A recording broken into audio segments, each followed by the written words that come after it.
7 days can be your golden days बेटा from. ये 7 दिन अगर आपको एग्जाम से जस्ट पहले मिलते तो आप जैसे परफॉर्म करते ना वैसे ही इन 7 दिन को यूटिलाइज कर पूरा गेम पलट देंगे इन 7 दिन में। आपके लिए गोल्डन टाइम आने वाला है, आपके लिए गोल्डन टाइम बेटा आने वाला है। ये मेक और ब्रेक का टाइम होगा बहुत से बच्चों। ये गोल्डन टाइम आने वाला है दिवाली हॉलीडेज का। अब बात ये आती है कि दिवाली एंजॉय करें या ना करें। कि अगर आप साल भर एंजॉय ही कर रहे थे तो आप पढ़ाई कर लो, और अगर आप साल भर बहुत अच्छे से पढ़े हो, चीजें सही चल रही है तो दिवाली में एंजॉय कर।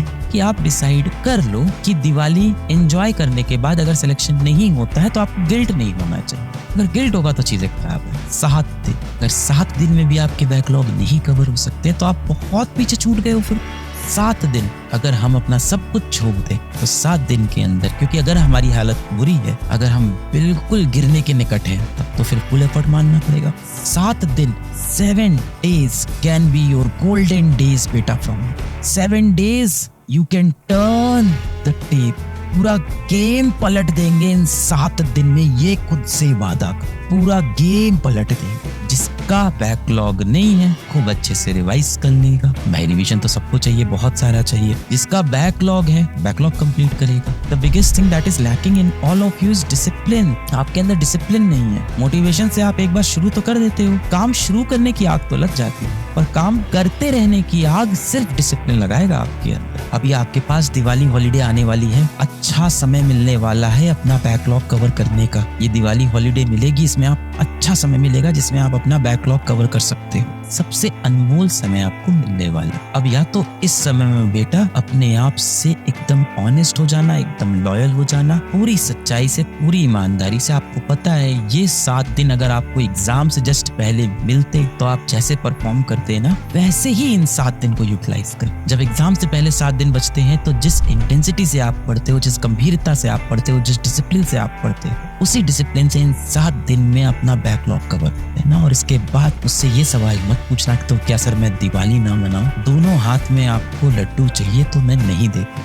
ये आपने चूज किया, मैंने आपको नहीं बोला था, ये आपकी चॉइस है। अगर आप मुझसे आके पूछते सर मैं कैसे एंजॉय करूं, मैं कैसे खुश रहूं, मैं कहूंगा आप दिवाली में खूब खुश रहें। आप मुझसे बोलो कि सर मैं कैसे सेलेक्ट हो जाऊं, तो मैं बोलूंगा पढ़ लो। साल में एक ही बार तो दिवाली आती है, बिल्कुल सही बात। जिंदगी में एक बार ये एग्जाम भी आएगा, वो भी सच बात। चॉइस इज योर्स, जिसमें आपको खुशी मिले, जो आपको असल में सुख दे, जो करके आपको अंदर से गिल्ट ना हो, वो बेटा कर लेना। अगर दिवाली मना के आपको खुशी मिलती है, सुख मिलता है, अंदर से गिल्ट नहीं होता, तो बिल्कुल मनानी चाहिए। Life is a one time opportunity. जो भी चीज जिंदगी में हो रही है वो पूरे जिंदगी में सिर्फ एक बार होगी। तो जो भी चीज जीवन में हो रही है वो एक ही बार होगी, उसकी कीमत बहुत ज्यादा है। फैसला आपका है। मुझसे आप जो मांगोगे मैं आपको वो बता दूंगा कि उसको कैसे हासिल कर।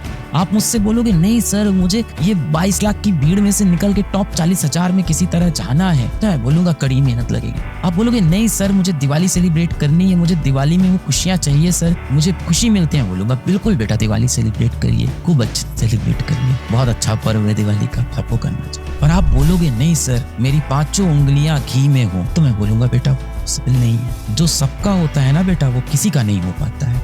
आंसर आपके साथ। किसी चीज से अगर आपको डर लग रहा हो तो उसको हटाने का तरीका क्या है? अगर आपको युद्ध से डर लग रहा है तो हटाने का तरीका क्या है? खुद को और ताकतवर बनाओ, अपनी तैयारी और अच्छी करो तो आपको डर नहीं लगे। याद करो स्कूल का समय, अगर किसी सब्जेक्ट में आपकी तैयारी बहुत स्ट्रांग होती थी तो एग्जाम में जाते वक्त आपको डर कम लगता था। किसी में तैयारी कमजोर होती थी तो एग्जाम में डर ज्यादा लगता था। डर बेटा एक आउटकम है, डर एक आउटपुट है। आउटकम है आपने जो किया उसका आउटकम है डर। डर को हटाने का तरीका क्या है? डर को हटाने का तरीका ये भी आपको मिलेगी दिवाली हॉलीडेज, उसको फुल्ली यूटिलाइज कर लेना। 22 लाख बच्चों का कंपटीशन है। कंपटीशन तो आखिरी 1-1.5 लाख का ही कंपटीशन है। कंपटीशन 22 लाख का है नहीं, यही आखिरी के 3 लाख बच्चे हैं जो कम्पीट करते हैं। बेटा यही तो सच्चाई है ना। मैं कितनी बार बोलता हूँ आपसे कि रिजल्ट वाले दिन नहीं आता है, उससे बहुत पहले आ चुका होता है। रिजल्ट वाले दिन बस आपके सामने दिख जाता है, आता उस दिन नहीं। रिजल्ट आपके सामने अभी भी है, बस आप देखते उस वक्त उसको जाके। और जो ट्रेंड यहाँ है वही ट्रेंड जमाने में है। ये है कंपटीशन। 22 लाख बच्चों में कंपटीशन नहीं है, ये है कंपटीशन लास्ट के 3 लाख बच्चों का। 15% हम लोग बार बार बोलते हैं ना कि 22 लाख बच्चे, इतना बड़ा कंपटीशन है, 22 लाख स्टूडेंट्स बैठते हैं। नहीं, ये कंपटीशन नहीं है। कंपटीशन ये है बेटा लास्ट का, ये जो 3 लाख बच्चे हैं ना, यहाँ होता है कंपटीशन। 3 लाख स्टूडेंट्स, ये है एक्चुअल कंपटीशन आपका। और यही ना गिरते गिरते अभी 15 से ये हो जाएगा 10%, 2 लाख बच्चे। फिर ये गिरते गिरते वहां से और कम होता जाएगा ये डेटा, 5%, 4%, फिर वो अंत वाले बच्चे पहुंचते हैं गवर्नमेंट मेडिकल कॉलेज में।